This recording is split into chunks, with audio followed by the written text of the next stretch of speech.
सुप्रभात। Good morning विद्यार्थी मित्रों। ऑनलाइन पढ़ाई के लिए हमारा और एक विभाग हमने शुरू किया है जो है निबंध लेखन, जिसमें आपके लिए अलग अलग विषयों पर अधिकतर जानकारी प्राप्त करना और उसके बारे में हमारे ज्ञान का और अधिक संपन्न करना, ये उद्देश्य हैं। किसी भी विषय को लेकर हम अच्छी तरह उनके बारे में पूरी जानकारी बता सकते हैं, इसे कहते हैं निबंध।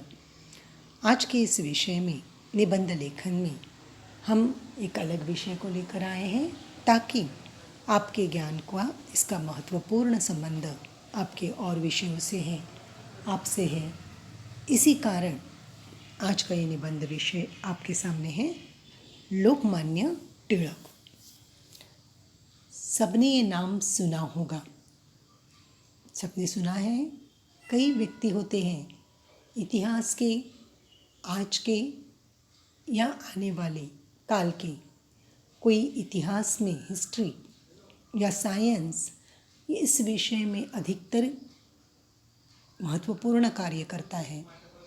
उसी प्रकार कोई वैज्ञानिक बनता है, कोई डॉक्टर बनता है, कोई देश के लिए कार्य करता है। उनमें से ही एक हीरा या एक व्यक्ति थे लोकमान्य, जिनके नाम में ही इतना महत्वपूर्ण उपाधि दी गई है कि जिसके लिए मैं आपके लिए ये निबंध लेकर आई हूँ। ये नाम न सुना हो ऐसा भारतीय नहीं, लेकिन आपकी कक्षा के लिए ये अधिकतर जानकारी प्राप्त करने के लिए विषय लेकर आई हूँ लोकमान्य टिळक।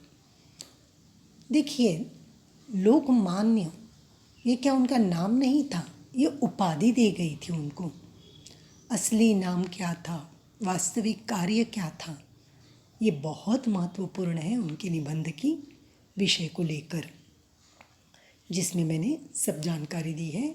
इसके अलावा भी आपने कई अधिक जानकारी पढ़ी भी होगी, सुनी भी होगी, या और अधिक जानकारी हमें प्राप्त करनी है।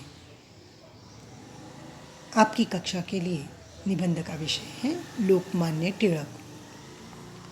लोकमान्य टिळक हमारे देश के एक महान नेता थे, ये सबको पता है। लीडर माने नेता थे, कई लोग थे, उनमें से सारे के नाम या सारे के बारे में हम अलग अलग लिखेंगे। लेकिन आज के इस विषय में लोकमान्य ये उपाधि उनको कैसे मिली, कैसा कार्य था, इसके लिए टिळक जी का जन्म 23 जुलाई 1856 को महाराष्ट्र के रत्नागिरी जिले के चिखल गांव में हुआ था। इनके पिता का नाम गंगाधर और माता का नाम पार्वतीबाई था।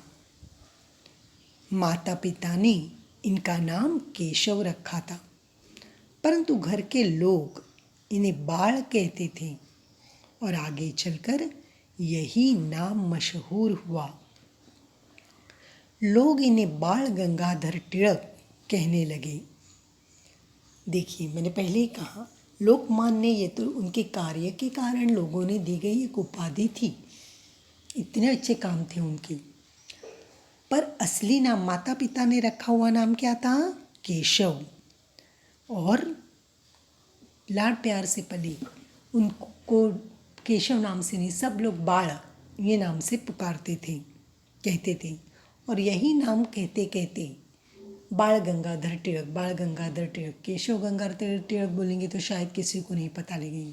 लोकमान्य टिळक बोले तो हर भारतीय को पता चलेगा। बाळ गंगाधर टिळक समझ में आएगा आप जैसे छात्रों से, लेकिन केशव गंगाधर टिळक बोलेंगे तो बोलेंगे कौन है, टिळक पता है, केशव कौन है पता नहीं। इसलिए मैंने ये प्रीवियस जानकारी आपके लिए छोटे से इस निबंध में दी है। 23 जुलाई 1856 को महाराष्ट्र के रत्नागिरी जिले में चिखली गांव में हुआ था। तो ये हुई उनके बचपन के नाम के बारे में या अधिकतर जानकारी। और भी इतिहास का कार्य उनका महत्वपूर्ण है जो आगे हमें लेना है। टिळक जी ने वकालत तक की पढ़ाई की थी। वे पुणे के एक पाठशाला में शिक्षक भी रहे। बाद में वे आज़ादी की लड़ाई में कूद पड़े। उन्होंने घोषणा की कि स्वराज्य मेरा अधिकार है, जन्मसिद्ध अधिकार है और मैं इसे लेकर ही रहूँगा। महाराष्ट्र में गणेशोत्सव की शुरुआत टिळक जी ने ही की थी। 1 अगस्त 1920 को इस महान नेता का स्वर्गवास हुआ। देखिए, खास तौर पर एक व्यक्ति के बारे में जानकारी लेने के लिए उनके बचपन के नाम से लेकर उनके महत्वपूर्ण कार्यों को ही मैंने लिया है। ऐसे बहुत सारे प्रसंग घटित हुए थे। अगर डीप में देखेंगे तो आपको ज़रूर इतिहास की वो कहानियाँ के पन्ने पलटने पड़ेंगे कि एक एक दिन उन्होंने किस प्रकार देश की आज़ादी के लिए व्यतीत किया था। लेकिन आपके लिए महत्वपूर्ण विषय मैंने सेकंड पैराग्राफ में, थर्ड पैराग्राफ में लिखी है। टिळक जी ने वकालत तक की पढ़ाई की थी। वे पुणे की पाठशाला में शिक्षक भी रहे थे। वकालत तक पढ़े थे लेकिन शिक्षक की भी उन्होंने नौकरी की। बाद में वे आज़ादी की लड़ाई में कूद पड़े। उन्होंने घोषणा की कि स्वराज्य मेरा जन्मसिद्ध अधिकार है और मैं इसे लेकर रहूँगा। ये महत्वपूर्ण वाक्य आप उनके कार्य को स्पष्ट करता है। पहली बार अंग्रेज़ों के विरोध में भारत की ओर से प्रयास करने वाले कई लोग थे, कई क्रांतिकारी थे, कई व्यक्ति थे, नेता थे। उनमें से स्वराज्य मेरा जन्मसिद्ध अधिकार है और मैं इसे लेकर ही रहूँगा, ये समाचार पत्रों में लिखकर अंग्रेज़ सरकार को उन्होंने जागरूक किया और जिसके कारण आज़ादी पाने के लिए उनका बहुत महत्वपूर्ण ये वाक्य भारत के इतिहास में स्वर्ण अक्षरों में लिखा गया। इसीलिए स्वराज्य मेरा जन्मसिद्ध अधिकार है, मैं इसे लेकर ही रहूँगा। महाराष्ट्र में गणेशोत्सव की शुरुआत टिळक जी ने की थी।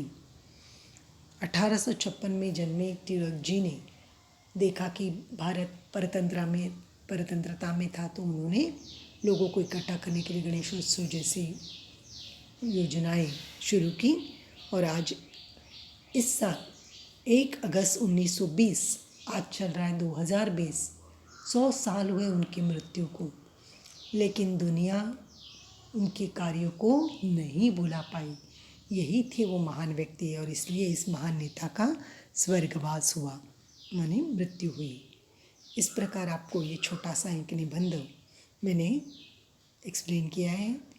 ज़रूर हर कोई इसके अलावा भी कोई जानकारी पता होगी तो अपने ओरल में बताएंगे इस विषय को लेकर।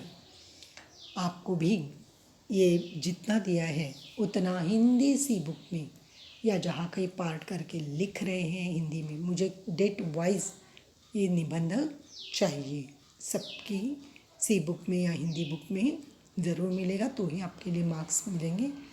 इसलिए सुंदर अक्षरों में लिखकर ये निबंध मुझे चेकिंग के लिए भेजना ही है हर एक को, केवल प्रेजेंट ही देकर नहीं। बहुत कम बच्चे भेज रहे हैं होमवर्क। ये होमवर्क भी है कि मैंने एक्सप्लेन भी किया है, वो आपको बाद में लिखना भी है। सबकी समझ में आ गया। सो लोकमान्य तिलक ये कितने महान थे, इस व्यक्ति के इतिहास हमारा प्रभावी होगा। इसलिए ये निबंध का प्रयास मैंने आपके लिए दिया हुआ है। ज़रूर इतना लिखेंगे और अधिक जानकारी या किसी और विषय को लेकर हम ज़रूर आपसे बातें करेंगे। धन्यवाद।